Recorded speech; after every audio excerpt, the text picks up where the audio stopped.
Welcome back to Directly Current. I'm your host, Max Patton. Today, I'm speaking with a very exciting company, Our Next Energy, who's developing LFP battery cells in Michigan. If you're an EV nerd, you know how big of a deal that is. These kinds of chemistries are what are going to enable durable, long-lasting, and most importantly, affordable EVs. And China already specializes in them and currently basically chokes the world's supply, not just in terms of minerals, but also IP, know-how, and manufacturing for this super valuable battery chemistry. But Our Next Energy came to the market at a time a few years ago with a promise to make a hybrid battery, utilizing some LFP and some other manganese-rich chemistries to give you the best of all worlds. They demonstrated this in a BMW iX chassis, showing that vehicle to double its factory range at the time. Now, that technology never quite came to market in automotive. However, Our Next Energy has been toiling away quietly, working on continuing LFP chemistries for not only the automotive industry, but also battery and energy storage systems, which are crucially important in the age of AI and data center, where we can't make our grid resilient quickly enough. This is a matter of prime national and economic security for the US.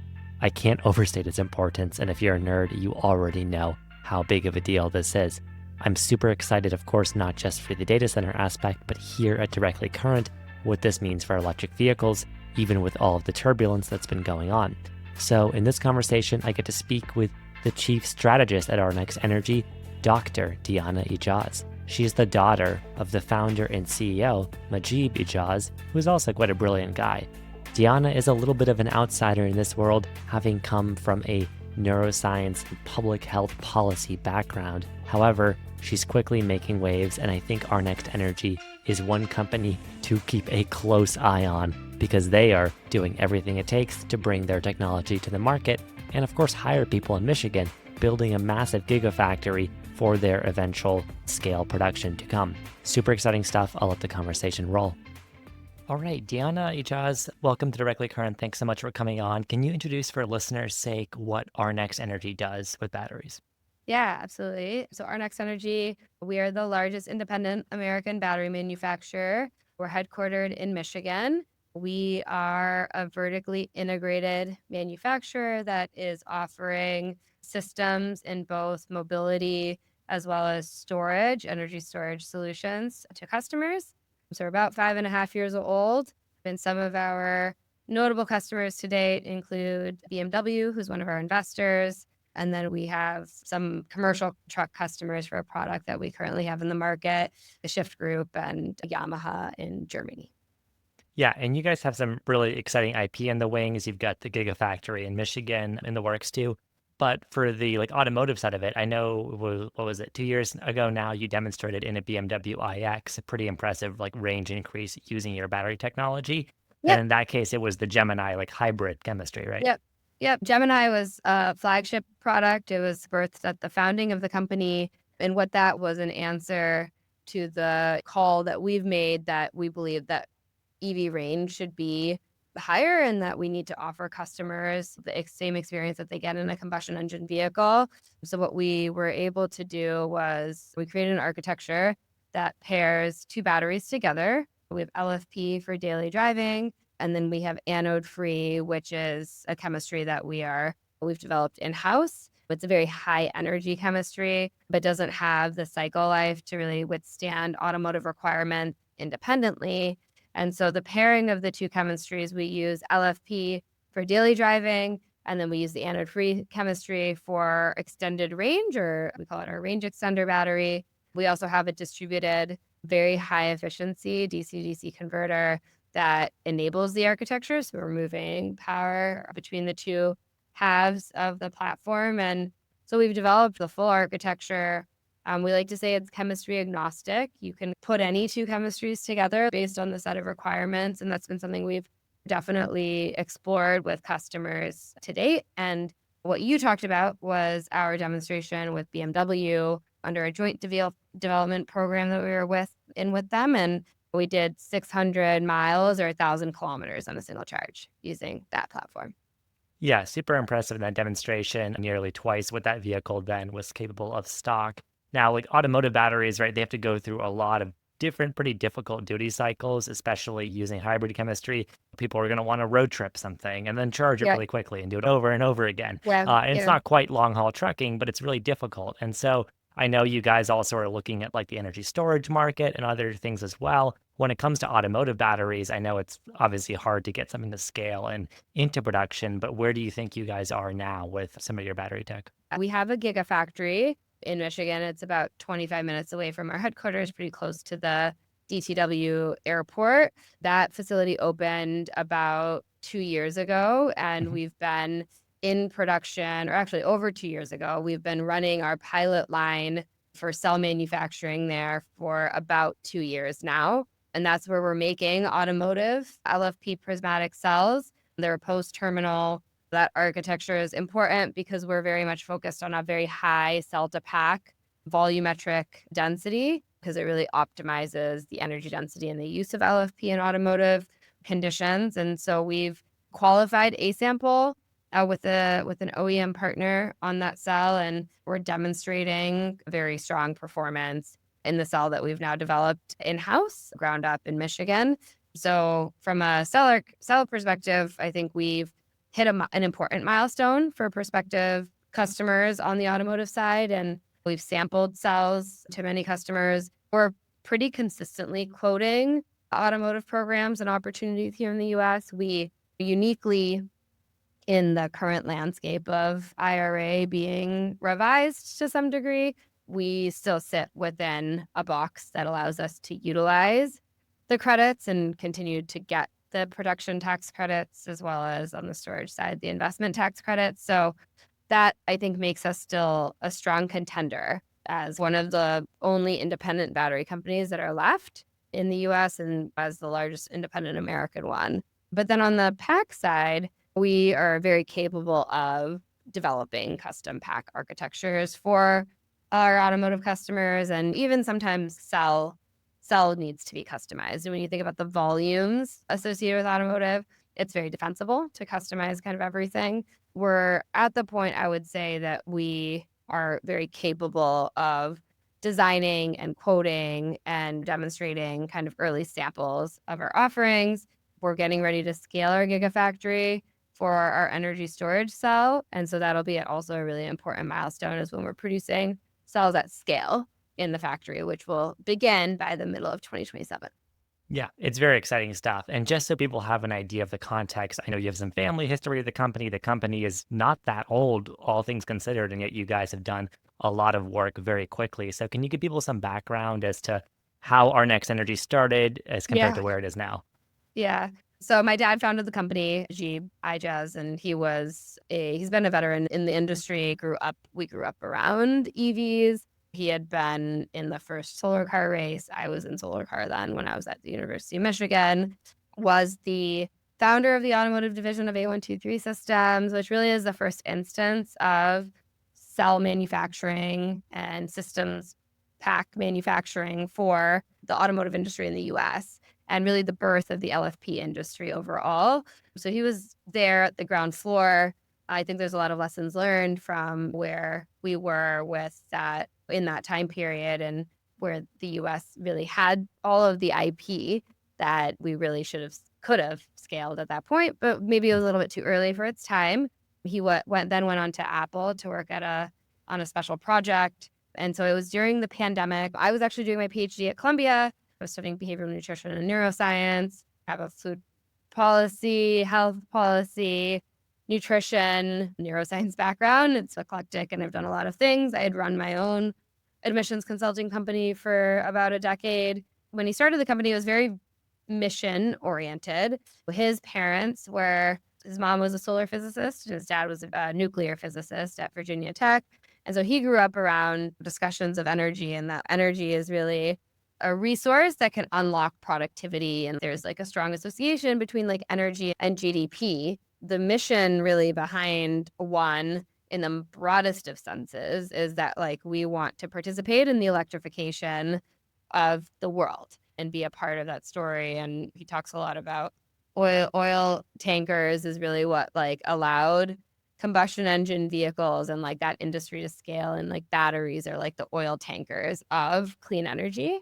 And then when we founded the company, we were on the precipice of this EV revolution. And he knew from a real world driving perspective, he's like, probably the hardest tester of EVs ever. Can definitely take a Tesla down to like -5%, just to both to Love see it. what it does and just out of like experience, because it's like hard to charge these cars so often.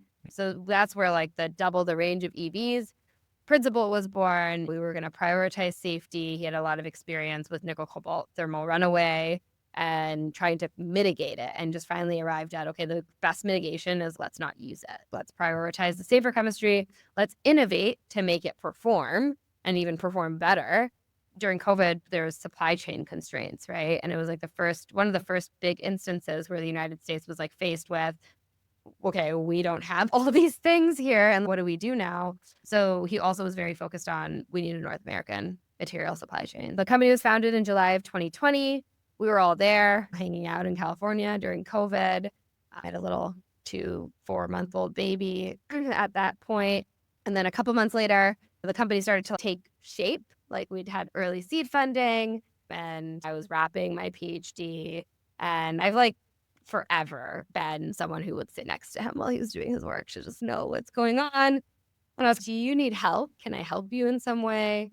And so the answer was yes. And I think I started in consulting, and then I was in program management. And like really my first job was like taking notes for the engineers and like keeping people organized in meetings. There's 10 people, but it's evolved a lot since then. And we've built like this. And I'm really proud of what we've built and that we have withstood the challenges. Like I think our market diversification has been really important for that we were in both storage and EVs, and like Hmm. the storage side is like still really important, especially with the advent of AI. We've raised a lot of money, over $500 million in equity financing, and I'm like was able to lead a lot of that work, and we've brought some phenomenal investors and customers around the table. It's a surreal experience, and it's every day is different, but we're really excited for this next phase, where I think in the landscape where we are today, even with the IRA markup and with tariffs, like we're starting to form maybe a better capability of prioritizing US manufacturing. And I'm like, never thought I would be so passionate about manufacturing, but I actually don't think I can ever go back. Wow, beautifully said, and I'm totally with you there. In that, Yeah. like, to many people who are lay people or unfamiliar with the green technology space, it's oh, that must be interesting right now. And yet, for yourself, I'm sure, and everyone working at one in the industry, everyone understands this is the currency of the future. This is It incredibly is. important, It and so is. whatever temperamental headwinds there may be, it's a huge deal. And specifically, I want to touch on, you mentioned like LFP. So much of that IP initially, right? Born and bred in the US. Yeah. And then Yep. China was the country that scaled it to the extent now that if you're Tesla, if you're Ford, and you want to put an affordable, durable, great LFP battery in your vehicle, you have to deal with CATL. And Yep. that's getting Yep. politically and geopolitically much more complicated to do. Yeah. So obviously, what Yeah. you guys are doing has tons of promise. Why do you think it is that it hasn't just been that, oh, it was like a little bit slow? It's like the US is, when it comes specifically to that chemistry, much further along behind China than NMC and the other kinds of cells. Yeah, it's like a really important question. And it's one that, we like to think that we've had some hand in moving the market in the US towards LFP. With our first product offering, we were able to, it's for commercial trucks. We're in production actually in the facility that I'm in here. We were able to do 76% cell to pack volumetric density. And like that was, or volumetric efficiency. And that was a really important demonstration that like, you don't need with NMC or NCA, you need a lot of thermal management, and you modularize, and so you lose space. Yeah. And so I think like that demonstration was really important. And so the incidents of thermal runaway, like those events I think that there's a ship like burning in the middle of the ocean right now. And there was like the Phoenicia a couple years ago. And there's been so many, I think there's been 6 major NHTSA recalls on programs that were billions of dollars. It was performance driven. And I think it's a little bit like a copycat culture also. Like it was Tesla's first choice, and it was a smart choice for where they were, because like the manufacturing process was well known and they had a good partner, and they've changed the EV industry absolutely. But then when chasing a characteristic, like a single characteristic of the cell energy density. You chase that all the way up, but then you're like forgetting about like it's a systems problem. And I think I don't know, maybe we didn't have like enough of the expertise. Like I actually think that's another part of this is that there wasn't a lot of battery expertise in the United States. Like we feel like our team here in Michigan is like one of the, if not the most experienced LFP teams in the country, because a lot of these people date back to the birth of A123's automotive division and really scaling that first instance of an American battery factory. So I think it's just like the way the market trends and the lack of kind of the systems perspective on the whole problem. I mean, the other part of it has been that we perceive that a lot of OEMs, when you look at an EV, the EV is basically like it's a battery on wheels. And so much of that volume and the value is actually the battery. So like parsing that component out versus doing it in-house, a lot of players opted to do it in-house first. And so when you do that, you're then following like market norms, trends, and then you're also playing catch up at the same time. So I think what we showed is we believe it's better to have an independent battery supplier like a CATL, that the US should have that. The West doesn't have that right now, actually, like with Northvolt collapsing. So it's a long-winded way to say that I just think like it wasn't a priority. No one was challenged. And there's actually this perception, and not to like name names as to who held this perception, but there's a perception that 200 miles is enough. That's good enough, right, in terms of range. So there wasn't also this like performance culture, I think, in our automotive industry, especially around EVs, to say it should be more. Because then people say, average people drive like 30 miles round trip a day and you charge every night. Why do you need more? But then I've done a road trip recently where I went from West Bloomfield to Muskegon, and it was hard. And I think I didn't start with exactly a full charge, but like credits to Meyer. They're basically our Tesla superchargers of Michigan, where they have like high fast charging capabilities. But it was hard. Like you couldn't get there. And with a gas vehicle, you can get there. And like that factor, I think like the OEMs weren't sitting enough in what is that customer experience like. And Majib is an avid EV driver and also like someone who knows ins and outs of batteries. Like we only sat in that perspective. And that is what built the requirements around which we developed our products. Yeah, I love how you said that the performance culture, that's a huge thing, right? In the sense of, I think there's plenty of smart chemists and battery engineers out there, but you're so right that like the marketing line of, well, this is good enough. And the 40 miles range a day thing, I think I remember that statistic from the Nissan Leaf, the original one, right? That was the pitch of it, which for that niche market case at that time, sure. But when you're pitching these as people's only vehicles, I know this too. I just road trip from Colorado to the East Coast in my Polestar 2. LG pouch cells, not the best. They're okay, but it's harder than a gas car. Like it was an extra 2 hours of charging. And that's even with me, a big nerd, going to not quite as extreme as your dad, but like almost the bottom of my pack, charging for 15 minutes in that optimal window. And let alone someone who doesn't know a lot about batteries. You see these news stories complaining like, oh, my Chevy Bolt took an hour plus to charge. Obviously, the technology is advancing so quickly in the consumer space. I do think it's important that for any company that's going to be pushing the envelope, that performance culture is huge, right? We're going to do this good enough, but cheaper. Because yes, of course, we wanted to get cheaper. But like we're going to do it cheaper and we're going to have the performance that people expect. Because I think you're right that it's stagnated in my view. Like in 5 years in the US, vehicles don't have significantly, the average like mass market vehicle, Chevy Equinox, let's just say, does not have significantly better charging capability than it did.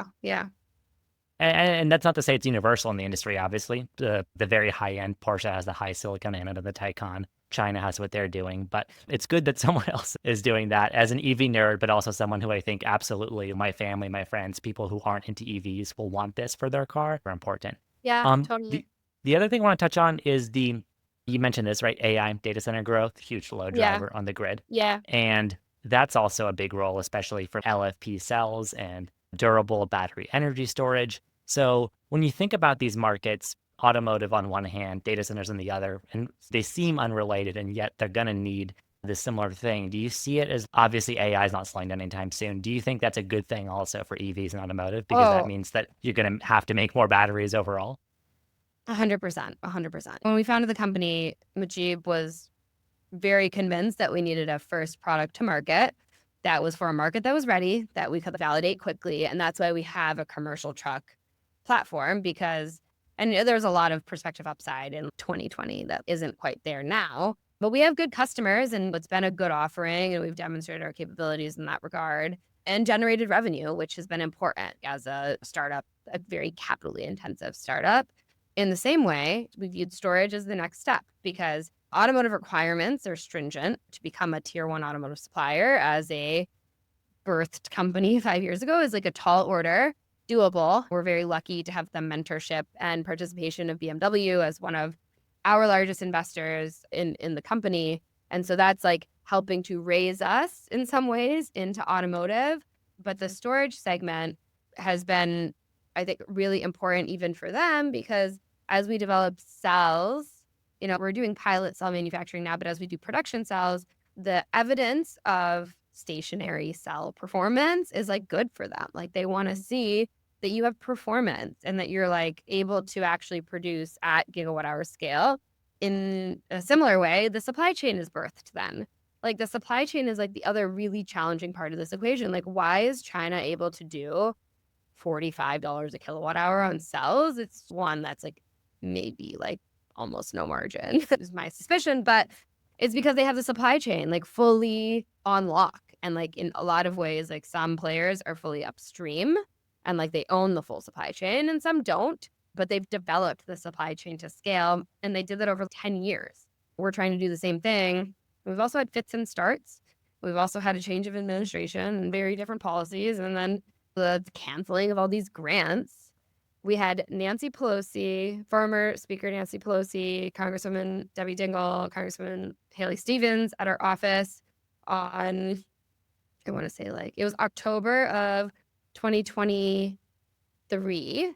They were here the day that the first BIL, in bipartisan infrastructure law, battery grants were announced.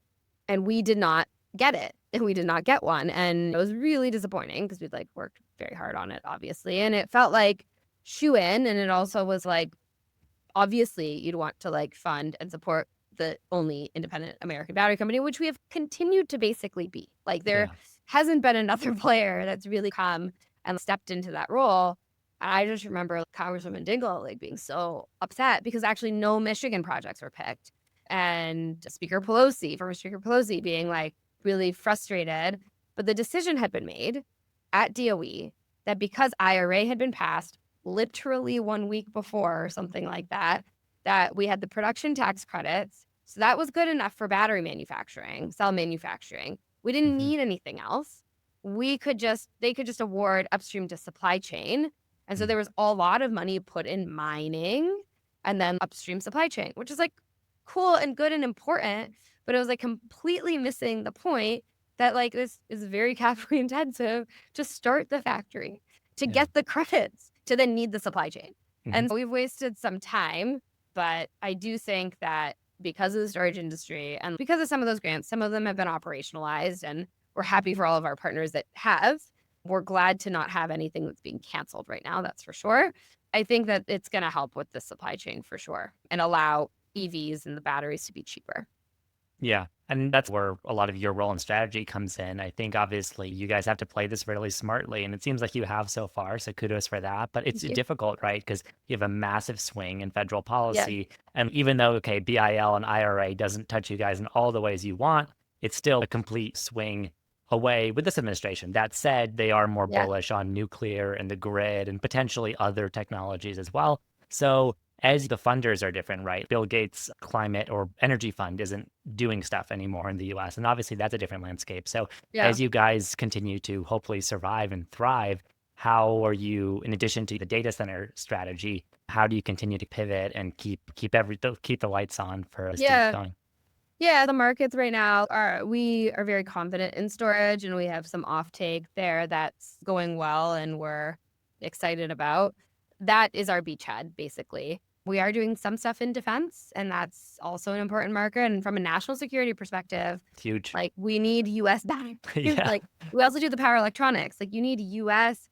power electronics, hardware, software. You do not want to be bringing in from China. It's the Huawei 5G thing all over again, but Yeah. arguably for an even more critical use case. We're paying attention. We're agile.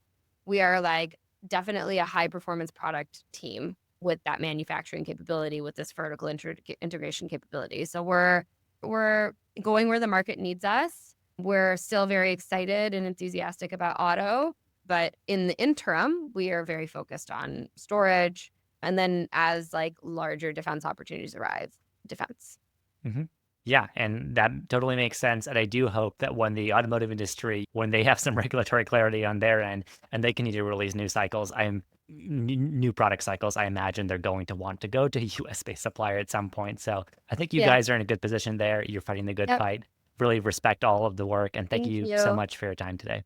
Thank you so much. I appreciate it. That is all for this week in Directly Current. Thank you so much to Dr. Ijaz and all of her staff for making this possible. I love this interview, and I really do want to speak to more people in the battery game. However, we're taking a little bit of a break. We're taking August off for Directly Current, but we will return in September with more guests and more exciting content to come. In the meantime, though, there will still be work going on at the American EV Jobs Alliance. We'll link the website in the description. We've got blog posts, we've got data, we've got polling, we've got accountability coming for people in the House and the Senate who voted for the big, beautiful bill that currently doesn't seem very good for the auto industry at all. Nonetheless, we have faith in the US's ability to fight on, and I'm particularly inspired by the stories of startups like Our Next Energy, who we just spoke to. Thank you so much for listening. Do stay tuned, and of course, check us back in September when we do resume. If you're not subscribed already, we're on YouTube, Apple Podcasts, all of those places. The link is also in the description. Thanks so much for listening. I'm Max Patton, and I'll see you next month.